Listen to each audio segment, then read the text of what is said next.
This sort of activity has always looked at man as a tadpole, awaiting further development, while religion, psychology, and conventional thinking see him already as a frog, and a frog in need of treatment. Blind acceptance of this attitude makes change in one's life impossible, to say the least. At any given instant, men are either conscious of their thoughts, their physical feelings, or their emotional ones, but never simply conscious of consciousness. More specifically, they never think about the process of thinking, nor ponder the nature of feelings. They just have them and are vaguely aware that they do. There was once a boy who had a weasel, which would go places and get into things that would cause the boy trouble. But that wasn't the all of it. Not only did it get into situations that did the boy no good, but the situation was made worse by the fact that someone kept writing down all of the weasel's misdeeds on a slate and holding it up continually in front of his face.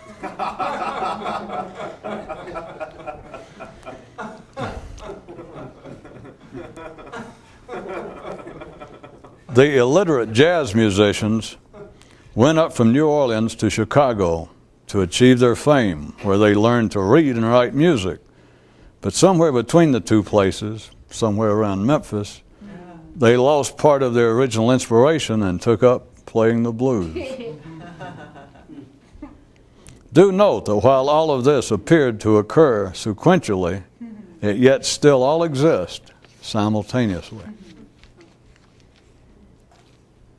Those who have at one time been a bit more alert can see in the body, can be in the body and be aggressive, and can be in thoughts and be angry, but it becomes increasingly unlikely to be in emotions and be so unproductive. There was once a town in which, if you lived, you were worse off. That is, you were worse off than usual if you weren't aware you were there.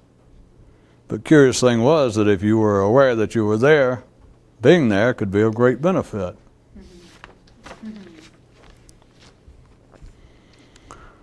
A man who had delved deeply into history's transcendental writings so mused. Quite often do the writers refer to man as being asleep, but what specifically do they point to?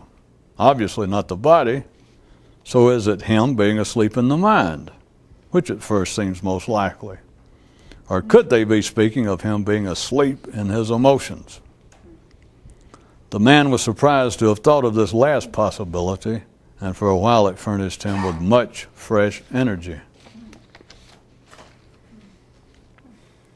As long as you think you're in charge, life still totally is. Not unlike how, if you believe that you're naturally conscious, you're not. Whoopee, what a life, muttered a passing chap. One of the subtle challenges of wrestling with emotions is that to ever get an initial hold on them, you must first think about them. And once you think about them, it is then, oh so easy, to confuse them with thinking about them. A quick test is that if you're just thinking about emotions, you don't get any energy from it.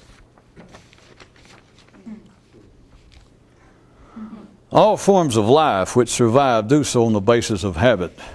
And while this is also true regarding the mental life of man, such an arrangement is a locked-in situation providing no room whatsoever for change and growth. A man attempting to modify his own consciousness is not unlike a sheep trying to grow its own grass. Sounds tricky. It is tricky. Things do not happen in life such as wars, reformations, the appearance of heroes and villains, and other social upheavals that cause life to change. Life causes life to change. In one sense, the body seems easy to positively affect, such as the building of muscles or an increase in stamina. yet difficult to change when it is being negatively impacted, illness. Then we have the mind, which strikes man as being truly pliable and capable of being molded easily into ways either beneficial or otherwise. Lastly are the emotions which, though often confused with other functions, appear to give man singular possibilities of grief, but which also seem to serve as his primary outlet for expressions of joy. Consider all just noted in conjunction with the matter of useful efforts versus meaningless ones, and a bit deeper, how, in instances of polarized operations, movement in one direction always seems more possible than in the other. While you cannot go from being physically dead to being physically undead, you can, in higher areas of the nervous system, move from a place of natural disturbance and discomfort to one, though known, that at the instant moment seems out of reach. There simply is no such thing as a better state of consciousness unless there is the possibility of an individual man internally bridging the normal gaps that appear to substantially separate the sequence of emotions in life, the sadness of yesterday from the recovery of today. Life can wear you out simply from wearing you out. If you continue to passively wear the experiences it daily passes out. Kids and adults alike draw pictures and both color them, but neither ever studies the relationship between their drawings and the colors they apply to them. And as always, of course, there is no need for them to do so. For with kids and adults alike, life pre-chews all their food, which can leave you with yet another picture of where the few stand. His lifelong perusal of the written notes that remain regarding that special struggle to achieve another state of consciousness led one man to this. Many of those previously involved in such activity spoke of the mechanicalness of man and how this must be overcome. But did they mean something other than the mechanicalness of the body and his natural functions? Most surely not. Did they mean something other than the mechanicalness of the body and its natural functions? Most surely. So were they referring to the mechanicalness of his thought processes? It indeed seems applicable. But were they also speaking of more, of his emotions, which are so intertwined with the body directly and the mind indirectly as to make them near impossible to approach as a separate entity? Having presented himself with such a question proved to be of assistance in all areas of his own study of man and his potential. Inside the human clock and calendar, things are gone a long time ago over a gradual period of time. None can experience time in such a manner who cannot think about what has happened to them in the past and how it might affect their future. Furthermore, none but those with the ability to think about it want to have such an experience, and none but those with the ability can suffer from it. All in all, the human memory, particularly as regards strictly human affairs, seems entirely too slippery and unpredictable to be unconditionally called a friend. Assuming that you eventually come to the conclusion that producing your own new energy to pursue your own new interest is problematic in the polite world, impossible in the blunt one, you're finally faced with the fact that all you have to draw on is a redirecting of that energy already available, and particularly of that which is inherent in emotions, especially those of an unpleasant nature. May still sound tricky, but is not actually as tricky as it sounds. All that's required is that you have an extraordinary aim to change. You rewrite the energy in negative emotions at least once so that you know it is possible. Then all that remains is that you remember to do it whenever they come calling. Those who've tasted real freedom, that is, liberation from the ordinary, discovered that one good emotional blast is worth 1 billion words and thoughts. The rearing of man. The body raises everyone up to a certain point. Then the mind appears to take over, which concludes the maturing of ordinary men. And yet, they always feel as though something was missed. It is meaningless to study and think about another state of consciousness if achieving it is not your goal. It is also useless to study yourself and your own life without such an aim. In lieu of the effort to explore their emotions and bring them under any control, men extend to one another their sympathy. And while it always seems directed at some grief-causing incident in someone else's life, could it not also be unknowingly aimed at the fact that men do grieve, and do so as a reflex act which they never examine or question? From one special view, this situation is the one deserving of sympathy, if any is. Men have a mental imagination line, not unlike the timber line in the physical world, above which on mountains trees will not grow. But in the case of man, it is like a line in his consciousness above which imagination cannot exist.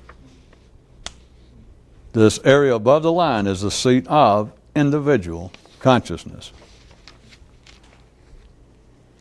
In the areas of politics, religion, and all of the arts, young men continually appear who stage rebellions against the older established order, and not, as routinely claimed, because of doctrinal differences with it, but rather at its loss of passion.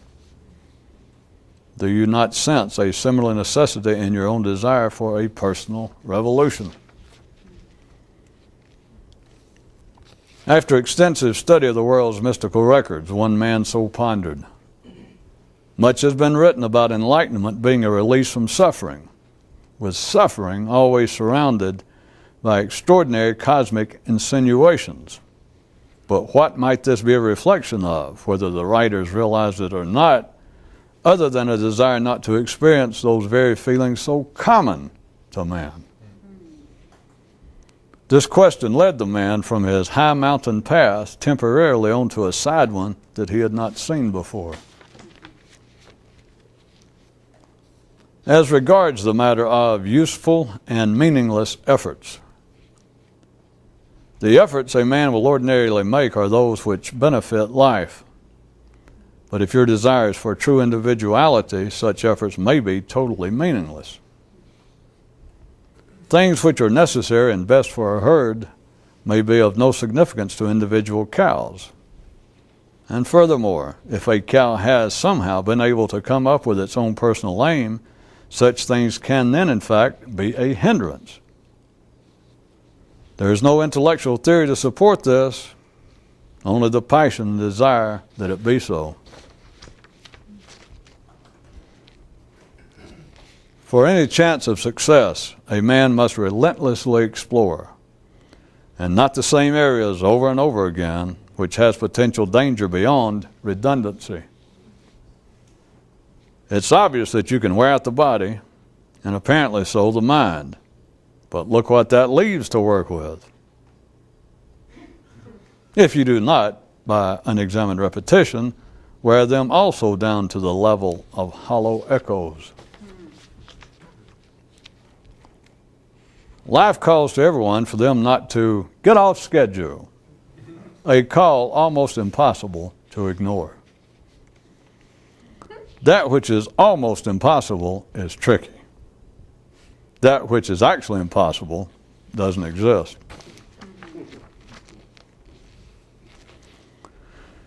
To put some of history and our own current comments into a simple perspective, all statements that man is asleep or hypnotized or living in an unnecessarily limited state of consciousness are merely other ways of saying that an ordinary man lives exactly how life, in his case, directs. One of the specific allowances permitted those who think that they're interested in the possibility of extraordinary work on themselves is that you can think about it as long as you live, as long as you like, but as long as you live, in fact. Just what is extraordinary work on oneself, you might ask? Very well. It is the making of efforts, the benefits of which cannot be realized by anyone but you. The periodic table of man. You can stare at your stomach, you can stare at your brain, but the staring between can be worst of all.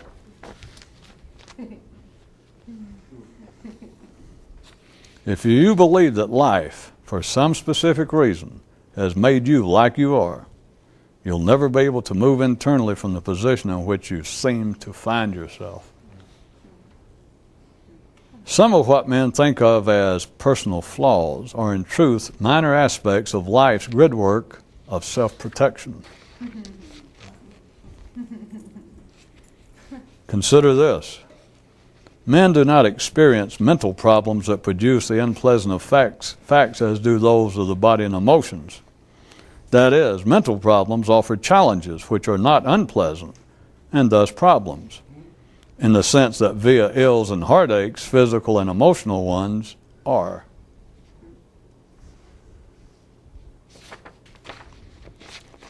In every instance of two major kingdoms in close proximity, they will be separated by, yet connected by, a less distinct one between them. Ordinary men's belief that they have individual consciousness is an illusion, but one which they have been allowed to hold only because it is possible.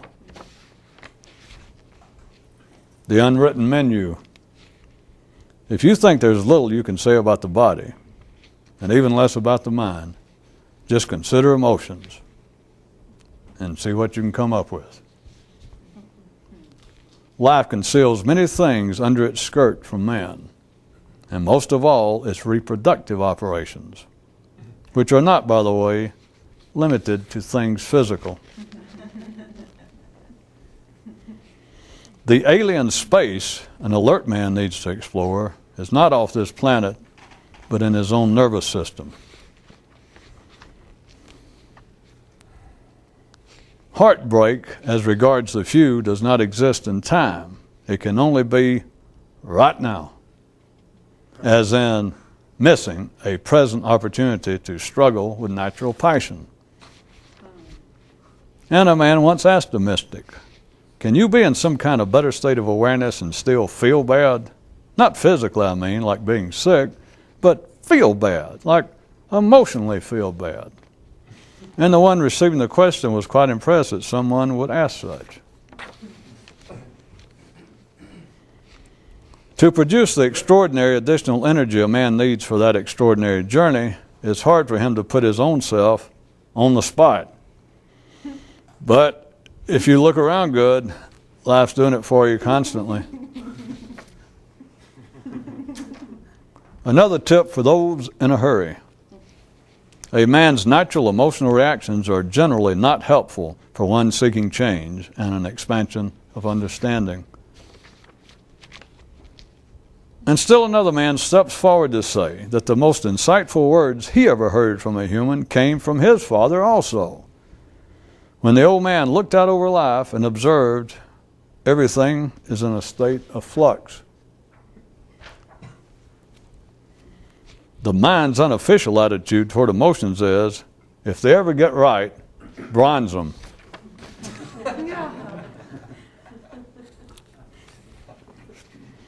No metaphors, allegories, or teachings are needed when a man can look at the experiences of his own life objectively, particularly to see those times of greatest passion impassionately. Musically speaking, the reason that you've never heard of a mystical blues is because those who know take those experiences that could inspire such and turn them into joyful hymns and play songs.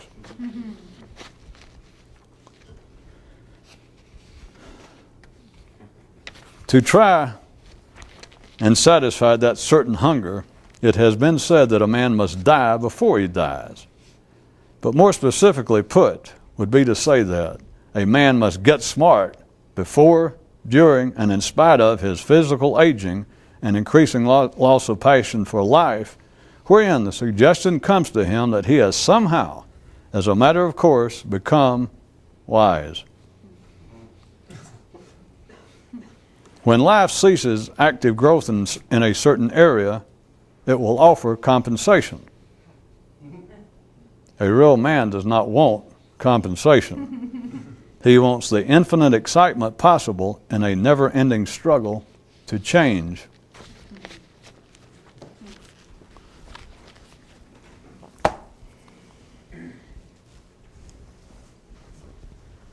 Consider simply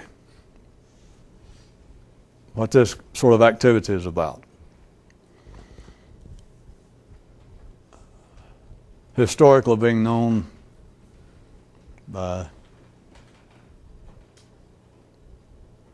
we can list 3 or 4 names that about covers all of the temporal and geographical areas of the history of man. It's been called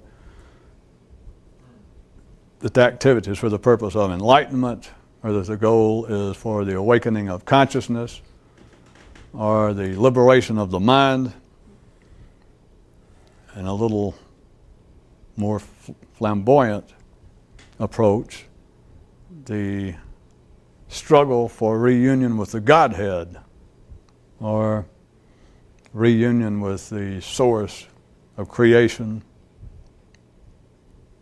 or even a new union with it. There's no need for us to add to it any more than there's any need to latch onto one and think that that is a definitive statement, because they're all about the same thing.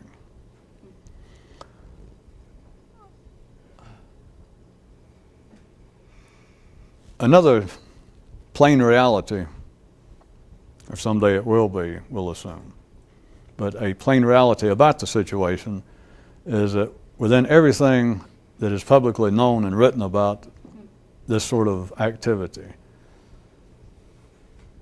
you should note, or I'll do it for you, that it is divided really into 2 parts. One is the experience itself, the enlightenment, the awakening, the liberation, the reunion.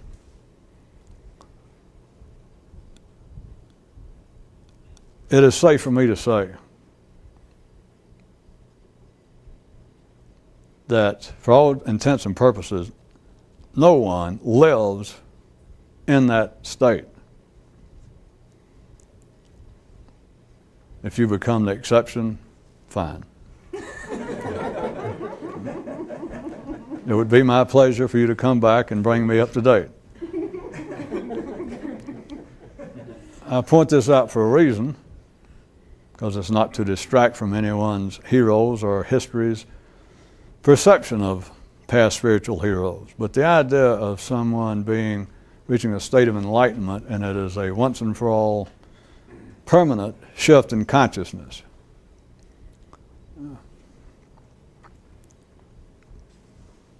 It is not verbally so. Now I'll leave it at that. The other part of, when I say it's actually 2 parts to this activity, one is the experience, which seems to be the aim of it.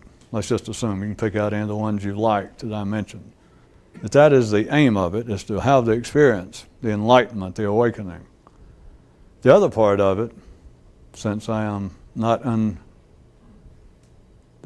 disingenuously telling you that is not a matter of achieving it and, well, now I'm here and that's that.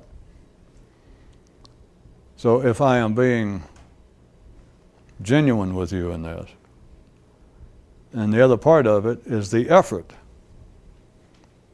the struggle, assuming that we're speaking of someone as much as possible, sincerely, personally involved with such as this, or interested to the point that they, at least for a period of time, believe, they think they are, that they make certain physical efforts like attending meetings somewhere, reading books, doing something that to them displays, evidences their true interest. then that is the activity. And more specifically within the activity, we can list 3 or 4 general sorts of activities that will, again, about cover the full spectrum of history. It has been called the attempt to remember the face of God. It has been called this is the kind of struggle. It has been called the struggle to calm the mind. It has been called the effort to clear consciousness. It has been called the challenge of never forgetting one's aim. And even just verbally, with a cursory listen, I assume you see that it's obvious that they have a great deal in common, that they even seem to overlap. Again, there's no need for us to add to it any of those, and anything in between those will suffice. And it should be clear that they're all pointing to some sort of stabilization or some sort of, some sort of stabilization of one's inner processes beyond the physical level, beyond childish ideas of beginning to affect your heartbeat, and which are simply meaningless tricks. And so I assume that you are understanding that this kind of new stabilization is something other than strictly physical. And the easiest to point to is in the area of thought.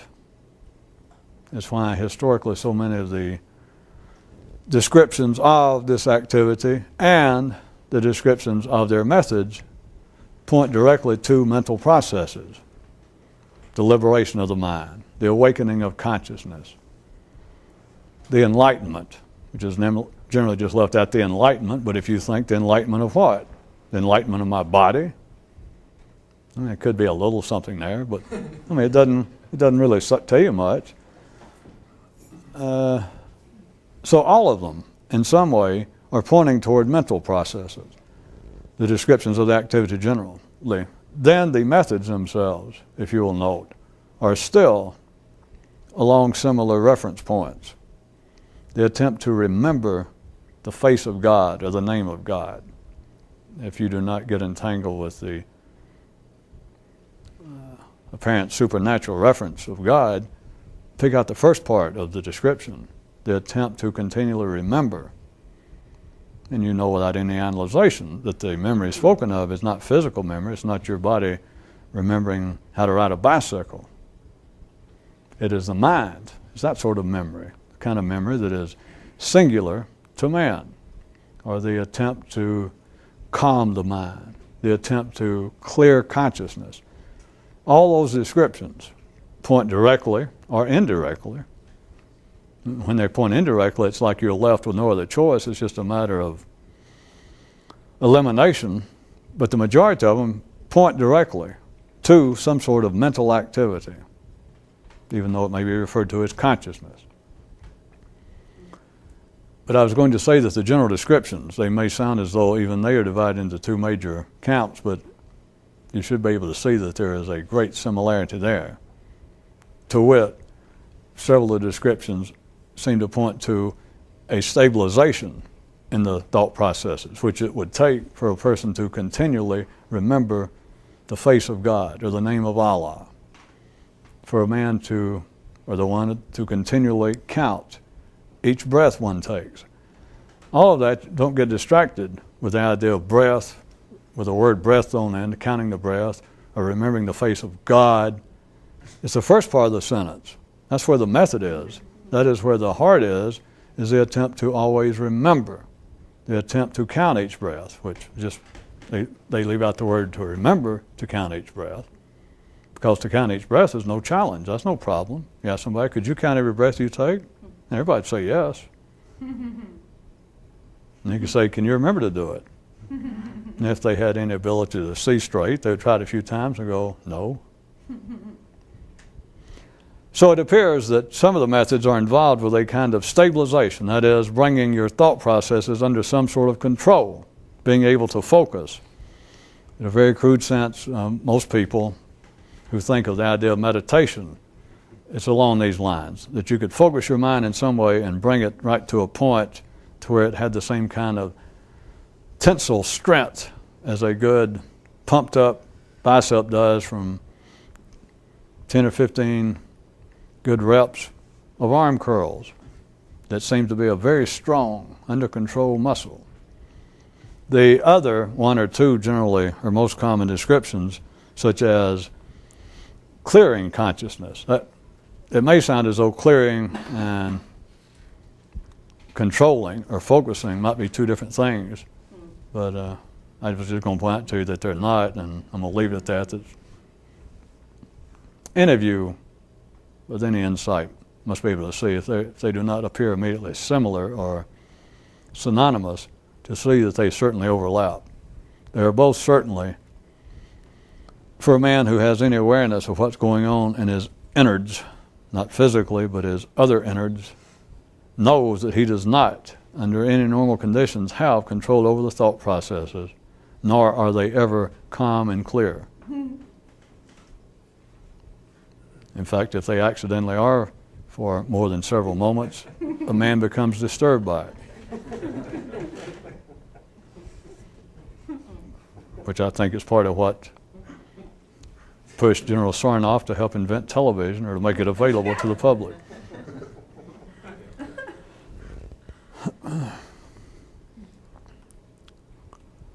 If indeed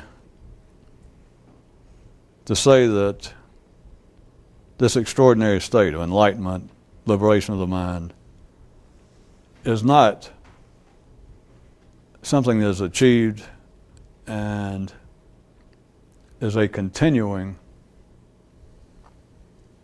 condition after that. To say that while assuring that it is valid, then you're left with the fact that if you devoted the majority of your life, if you consider that the center of your life, the aim of your life was to reach such a state, then you're left with this. You've got just lots and lots, just lots, really a lot of time left to devote to the second part, that is the effort to achieve it. I mean, you got a lot of time. You got a lot of time before you achieve it the first time. Then you'll have no shortage of time between that time and the next time, the second time.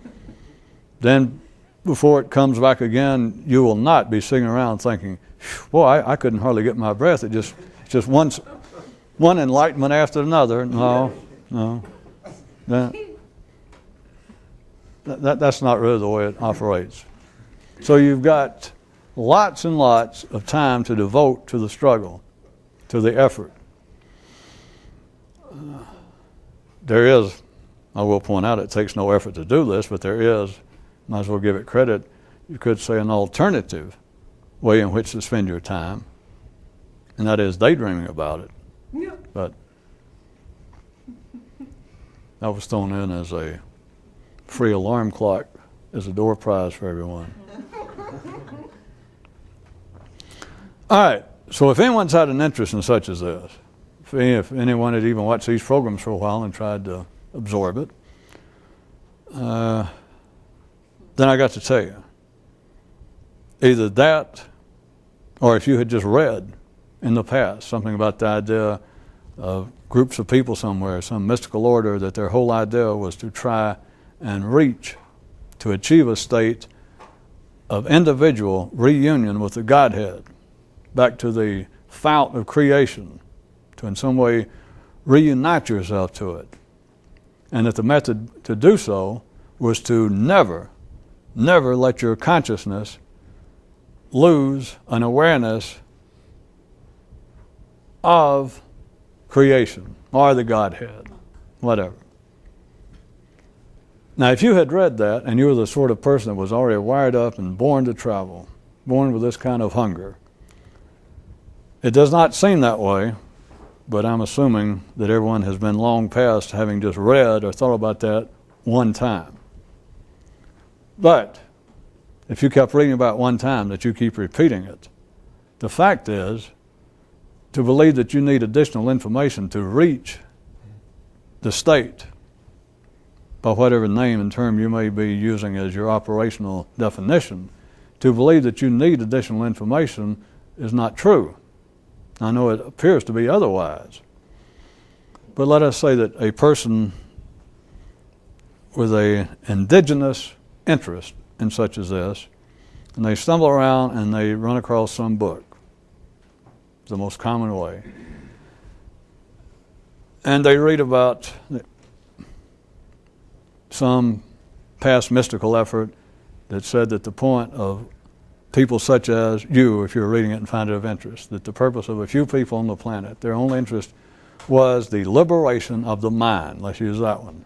And you realize you read a little bit more, either that one statement gets it, or you have to read through the book, you lay it aside and you come back a month later, you read it again, and it's like you never read it the first time, then you read it a third time, and by then, if not the first time, the liberation of the mind makes perfect sense to you.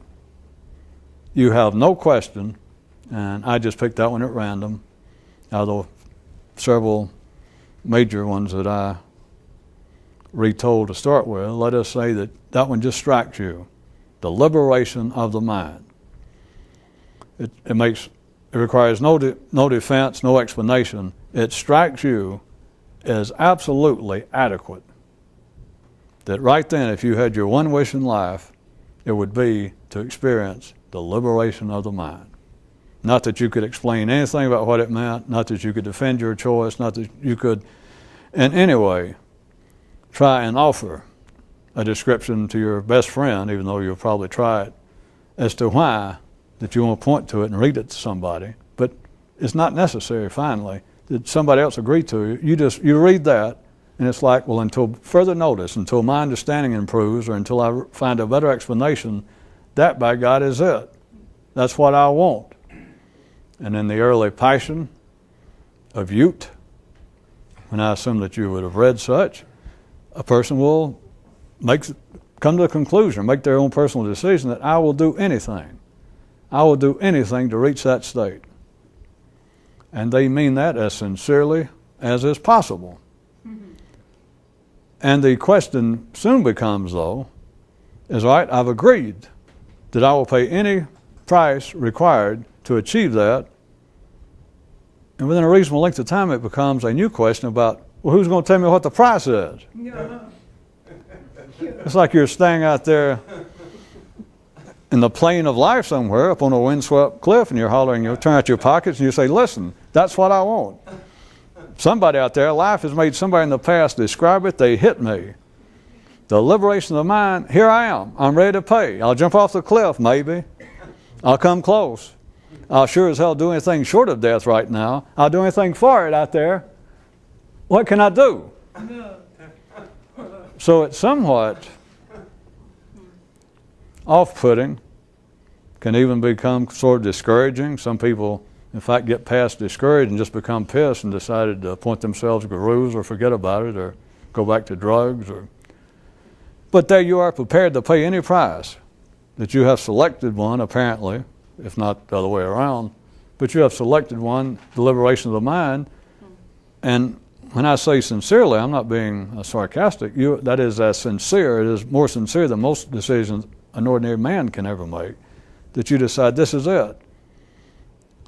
And your excitement increases. It's probably the most excitement you've ever had non-physically. And you think, I will pay the price. I will do anything to reach that state. If I could experience that, if I could experience that, I would do anything. And it's like you keep wandering around like, well, does anybody hear me? Does anybody hear me? Well, and you keep waiting for life or a teacher, some mystical teacher to show up and go, well, the time's right and they sent me here to... You keep waiting. You believe without any doubt. I mean, there is no other choice. That you believe. You say, I'll pay the price. What is the price? So it seems what is lacking is a piece of information. But if you read a book that described the liberation of the mind, then in the book, in the writing, if just one guy who knew what he was talking about, I'm assuming all this came from some source, actual, based on experience. We just have to go with that. There's not somebody simply rehashing and a cut and paste version of past writings, but that it was from the source of someone who achieved the liberation of the mind sufficient number of times over a lifetime that they could write with a kind of authority that only other people actually can discern, or they sense it. But if the man, or whoever it was that wrote it, the book, the writings in which you picked up the term, the liberation of the mind, somewhere in there, whether it was just a page or a whole tome, somewhere in there he gave some description, always, of the method, his method, the method he suggested. Let us say that whatever book it was that this person found, that they found the description first, the liberation of the mind, they decide this is it, there's no doubt, that is what I want, at any price. Then they continue to read it. If they don't get the first time, they finally realize that somewhere in there the guy's saying, it may not be hidden, but he's saying, all right, here is the most efficient way to go about it, which is to say this is the most efficient way he found to go about it, is to try and keep a part of your consciousness out of the hands of external events, which is sort of like another more elaborate way of saying attempt to stabilize consciousness or to clear the mind. But he is saying, well, here's the way if you're going to experience this liberation of the mind, then what you've got to do is realize that your own consciousness is continually tied to what appears to be passing events. I said external, but it can appear to be internal, but the internal events are always based upon your reaction, the mind's reaction to some past external event. So that's what it always comes down to. But he says something to this effect. He may have a short term for it, such as you must stabilize consciousness. But let's say that he tries to elaborate a bit. And he says the method that I suggest is to try to realize that you can hold a piece of your consciousness, your mental awareness, you can hold a piece of it away from its natural, its continual interaction with the passing events.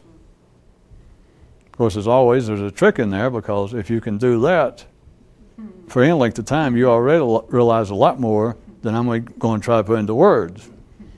I mean, just to realize what's involved with that easily is worth 10 or 20 years worth of effort.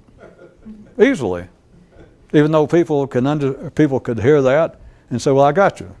And it can still be 20 years before it has the full personal, individual impact on you that it deserves, or it reaches its full potential in you. But let us say that this person who just decides, shouldn't say selects, but just decides that the liberation of the mind is the aim. That is what is driving their life. That is what they are here for. That is what they are going to work for, and they will pay whatever price is possible. Then from that same source, they interpret his description of the way, or one way to go about it. The best way is to realize first that you can hold a piece of your mental operation now, a piece of your mind, your unliberated mind. There's a piece of it that you can hold aside from its normal state of captivity, that is, its natural state of being tied to passing events, both internally and externally, appears. And let us say that finally, after you read it once, twice, 6 months, a year, that it finally strikes you that without any doubt, you can't, again, it's not open to explanation, interpretation, you're not there to debate it, it just finally strikes you, yes. Yes, yeah. It may be that you've tried it 12 times, 1,000 times since you first read about it, 10,000 times. But it may take 10,000 times, and it may only be once a day. It might be once a week. Then it might be 20 times a day for the next day. Then it might be 100 the next day. Then it might be 6 months before you do it again. But assuming that you continue with it, and you're the type of person I am referring to, then we'll assume that the day comes that it just strikes you, yeah. Yeah, in the same way that it struck you finally, if not initially, when you read the purpose of life for a few men is the liberation of the mind. Yeah. I mean, that's all you can say. Yeah. Turn the page. Yeah. All right. Then sooner or later, the method. Some method will strike you. That even though, as I said, you may have been familiar with the method, the description, it can be a matter of many months before it strikes you. Yeah. And I'm not going to try to explain much more of it. It's based on some experience. It's based on you fooling around with it, even mulling the idea of the liberation of the mind. Liberation of the mind, you keep thinking about that, and then you keep thinking about how he said that he went about it, about the attempt to hold a piece of the mind free. Just free. Not involved, not debating, not arguing with the captivity, not arguing and criticizing passing events, but realizing there's a piece of the mind, a small piece, just a piece, just enough that you can be aware of it, that right this moment you can keep free from what's going on, from everything else that your mind's normally doing. It finally, it may take thousands of times, but it finally strikes you with that same kind of certainty that, that does not bring on enlightenment. That does not bring on the awakening of the mind. All right, necessarily. So then a person thinks, all right, I believe I know what this is up to, and you may be even to the point of not being a fanatic or a fanatical defender of the goal being liberation of the mind. That is, you do not necessarily go around talking about it, or if you heard somebody use the term liberation of the mind, you heard two people talking. One of them said, yeah, I've heard of that. Isn't that a crock? You don't feel like defending it. You don't feel like saying, well, I beg your pardon, that's serious business.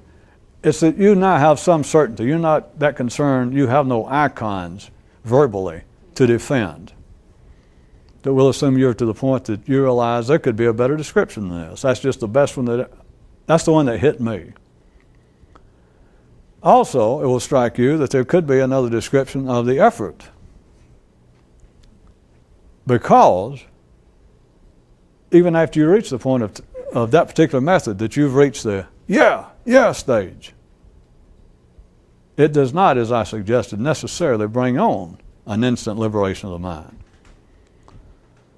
So you are not being unreasonable after some period of time after that, of having accepted reached these two stages of like over a description of what the aim is, the liberation of the mind, and then the method, the attempt to hold the smallest piece possible, a small piece of one's currently captive mind outside the grip of its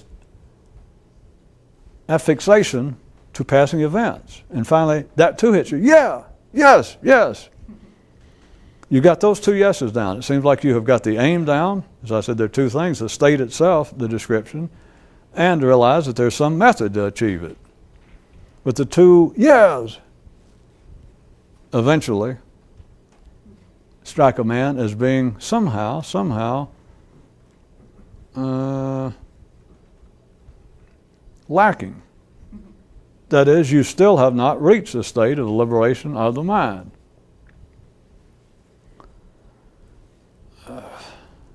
It's always potentially unprofitable to try and pick out specific times, years and months and all that. But just as many of you know from experience, your own, and you can fill it in.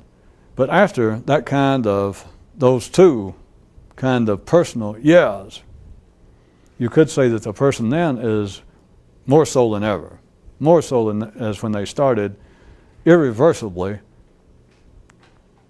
put on the quest, or at least they're on the track.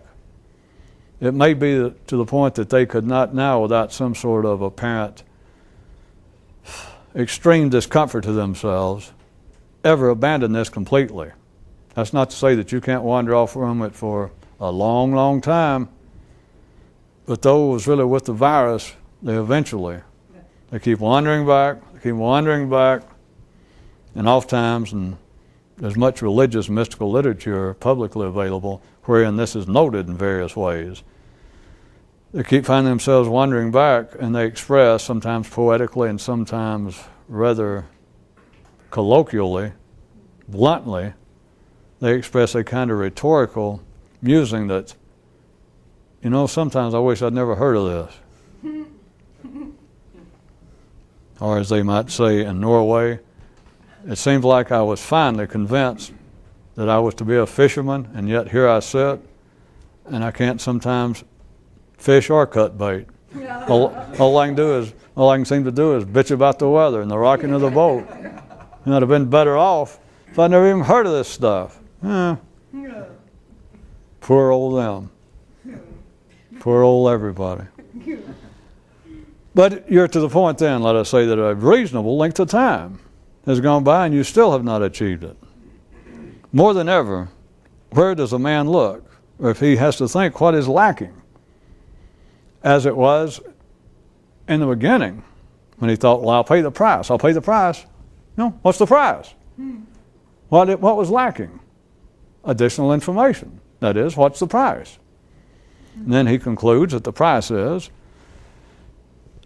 the continual remembering, the continual mental awareness, the continual holding of a piece of mental awareness that is not totally affixed to passing events. That seemed to be the price. And you go, all right, yeah. And it finally strikes you, yeah.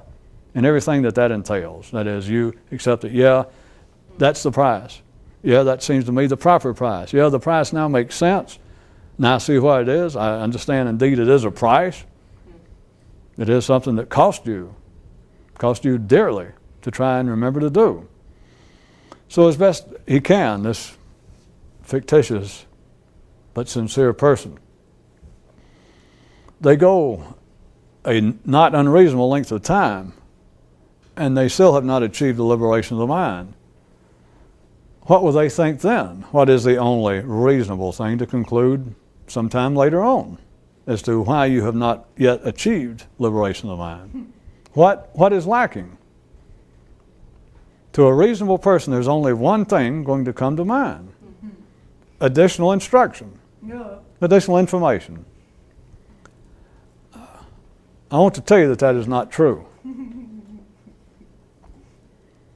The first one, just the one I selected at random out of the several I gave, the attempt to keep one small piece of one's mental awareness out, away from, it's a fixation to passing events. Once you decided, if that was the one, once you decided, once it struck you, decided is not really proper, but you know what I mean. But once it struck you that yeah, and yeah, the cold truth is there is no additional information or direction needed after that. And yet that can't be. That can't be, because any sincere person who would meet the general qualifications of the scenario, the life scenario I've drawn up thus far, you'd say, well, that can't be, because I am that kind of sincere person. I have devoted large segments, the biggest chunks of my life, outside probably of working and sleeping, at least I try to devote to this one way or the other. I'm always thinking about it, always worrying about it, reading about it, trying to write about it, trying to reflect upon it.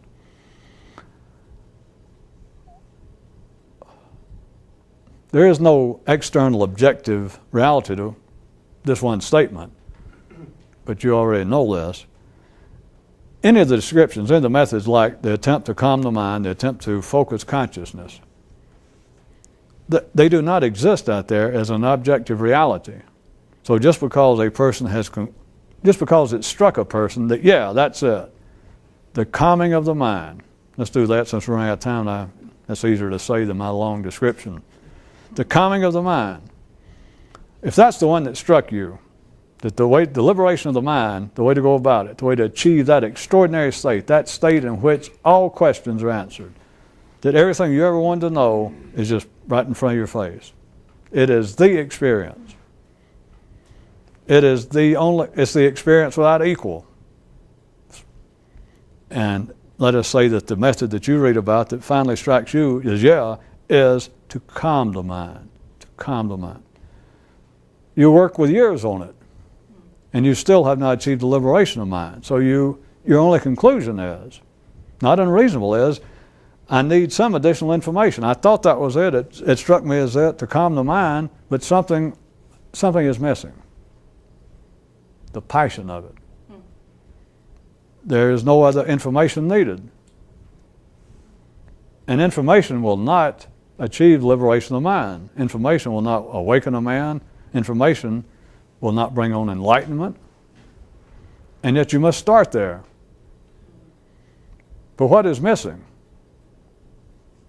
What is missing after we're assuming that a person understands that there is an aim to this that is extraordinary? It is extraordinary in the sense they don't know it, but I described it in Newsime tonight. Extraordinary aims and extraordinary efforts are easily explained. They're efforts and achievements that can only be recognized by you.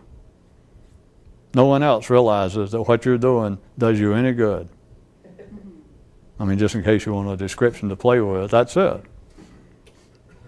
No one, no other person outside yourself can in any way look at what you're doing. They just cannot look at what you're doing and realize any benefit that you're deriving.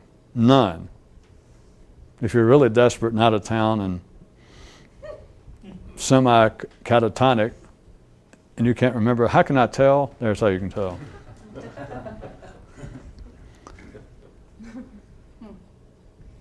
Once you have been struck that a method is after that, it's not a matter of additional information. It's a matter of the passion to do it.